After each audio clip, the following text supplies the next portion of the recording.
Hello people, Jugglet here, and as you all voted for me to do a Predator concept over the other killers, I've decided to take it upon myself and try and design the Predator as a killer. And it's quite difficult when you've got killers like Wraith and Skull Merchant and other various invisible ones or hiding the terror radius ones, so I've tried to do it a little bit different, and I'm basing a lot of it off the concept from the original Predator movie from 1987 with Arnold Schwarzenegger in it. And obviously he'd be the survivor in my eyes. If there was ever going to be a survivor, it'd be called Dutch, and that is from the original movie. So let's get into it and talk about its power and 3 perks are designed, and that's what this video is about. So the first ability for the Predator is kind of obvious. He's going to be able to go invisible. And when he does go invisible, it has a 30-second cooldown on it, and he reveals the aura of all survivors for 5 seconds. He moves at 90% movement speed whilst in this mode and cannot attack. It takes 3 seconds to come out of this mode. And also, whilst in this mode, you can stay in for as long as you want. Obviously, you're moving slowly and you can't attack, so there's no point in staying in it. But when you're in that, you can hold the action button to lock a target with your shoulder turret, similar to in the films. Your target will reveal its aura once every 10 seconds for 1 second. And whilst in chase with this target, you move at 120% movement speed.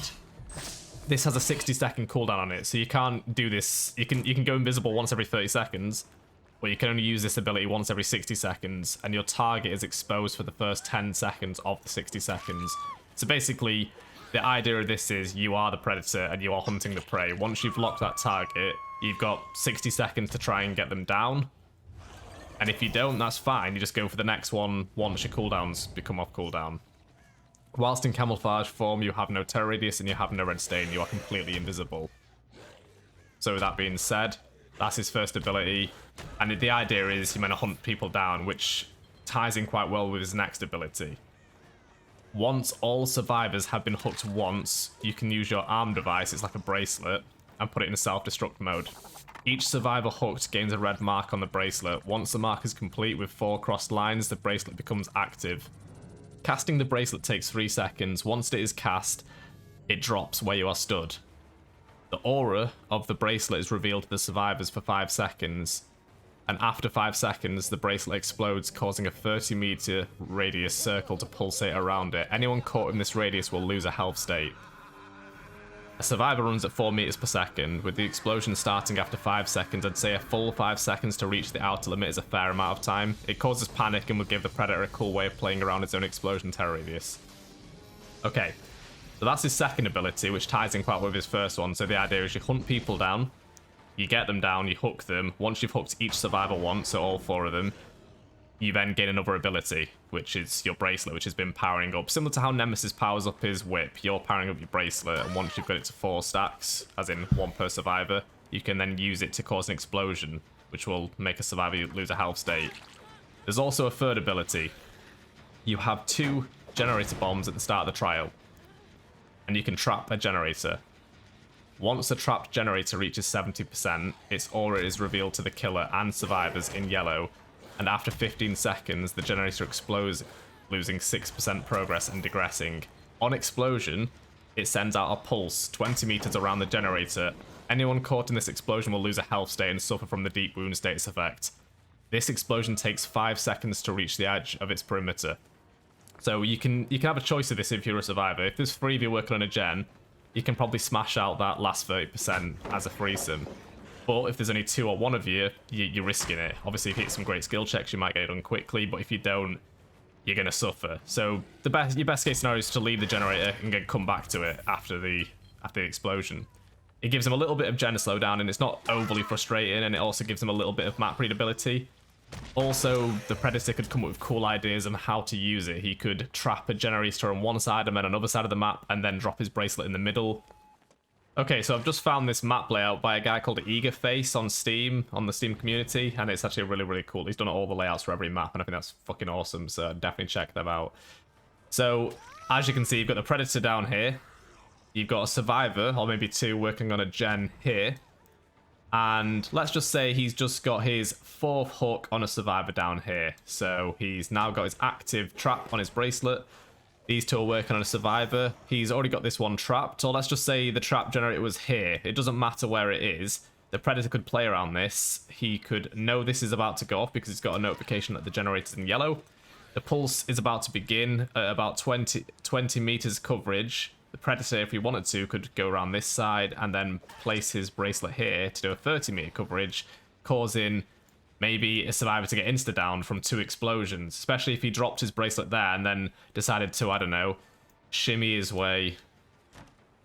That is a terrible size pen. Let's just say shimmy his way around here. So he's dropped his bracelet here. It's going to pulsate there. And then obviously there's a generator was going to pulsate at 20 meters here. So you're covering 50 meters of the map with a potential overlap. If anyone's caught in this zone, they're going down. Obviously that's a very unlikely chance because survivors, 1, get a notification of where the bracelet is going to be, and 2, know which generator is going to explode. So obviously the best bet is the survivor to go to this safe area. Which again, there could be a survivor working on this gen, which has also been trapped. So the possibilities of playstyles with this killer could be absolutely endless, especially if you're really clever with your trap placements on the generators. So I just think he's got really good map readability and chase potential without him being too OP. I just think it would be quite a fun niche playstyle, and if someone mastered how to play this killer, it could be pretty deadly. That's just an example anyway. I just wanted to show off this really cool map to be honest with you, but that's just an example of how he could play on certain maps. So you'd cause 3 explosions to happen all at the same time. Obviously you've got a limit because you've only got 2 generator ones, and you can only use the bracelet once every 4th hook on 4 different survivors. So it's not... Those kind of playstyles would happen very rarely. You'd have to really think ahead of time with that. Similar to if you're playing the Trapper or if you're playing the Hag, you have to build your way around those kind of playstyles. But I think most people, if they were playing this killer, would just place it on a generator at the start of the trial, maybe one near the center of the map, so you're not going to get yourself losing one of the best gens. Or if you want to, you can hold on to those traps and save them until the end game. It's up to you. I mean, this would cause a bit of a 3-gen problem maybe, but I don't think so because you've only got 2 of them and it's 6% progress and starts to digress at just normal speed. It's not like it's going to completely wipe out all the progress of a generator. It'll drop down to, I don't know, 64%. It's not that bad, and that can only happen twice per the trial. Anyway, let me know what you think of this idea for a killer, because I think it's kind of cool. I like the idea of being able to set up traps and set up ways of targeting specific survivors one at a time. Gets rid of the idea of tunneling people, because you do really want to get 4 separate hooks because you're getting that extra ability. And I think if you're going at 120% movement speed against one survivor and you can see their aura every 10 seconds for 1 second, you can take people down fairly quickly. And a good survivor who can loop would be able to still loop you. I don't think that extra 5% movement speed is the be-all and end-all. I've played as Skull Merchant and used the 5% hindered effect on survivors and still not been able to catch them. And they also get a notification of when you are coming out of your stealth, and if they are the one exposed, they have time to react to get away from you. Another thing I've thought about as well is having, say, like a 20-meter or a 10-meter distance at which you can stalk people. And maybe so have it so you can see through walls whilst doing the stalk, because obviously you can see the aura anyway. You lock onto your target and then you chase them down. They've got 3 seconds time to react and a 20-meter head start, so they can get away from you and find some good tiles to loop, but you've got an advantage of being a bit quicker. They're also exposed for the first 10 seconds. If you get there in time, you might be able to down them instantly, but I highly doubt you'll be able to. It's just more to add that little bit of panic to the survivor, a little bit more reaction. Okay, so that's the Predator and the main killer and power out of the way. What about his 3 teachable perks? Well, I think I'm going to go with the whole Hex vibe, similar to when the Hag first came out. So, perk 1 is Hex Tracker, which starts the trial with 2 trick totems on the map, similar to Haunted Ground. On cleansing one of the 2 totems, it causes all survivors to suffer from the exhausted/hindered status effect for 60 seconds. So you can make some really cool plays with Haunted Ground with this. So I just figured, yeah, more trick totems. I love those. I think they're really niche and cool.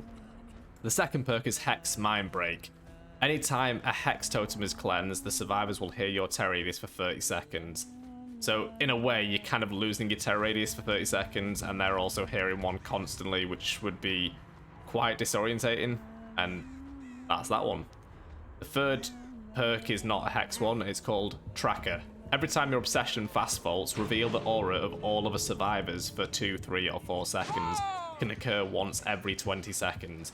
So basically, if you're in chase with someone else, they fast vault, have a look around, you can see who's working on gens, where people are, and it'll be great for Huntress or someone. You could get some like little snipe shots off here and there. I just think these kind of perks would definitely not shake up the meta, but they would become actually used by people, and like a lot of perks will come out nowadays, and it would just make for interesting playstyles. Anyway, I hope you enjoyed the video. Like, subscribe, other YouTube things, and take care.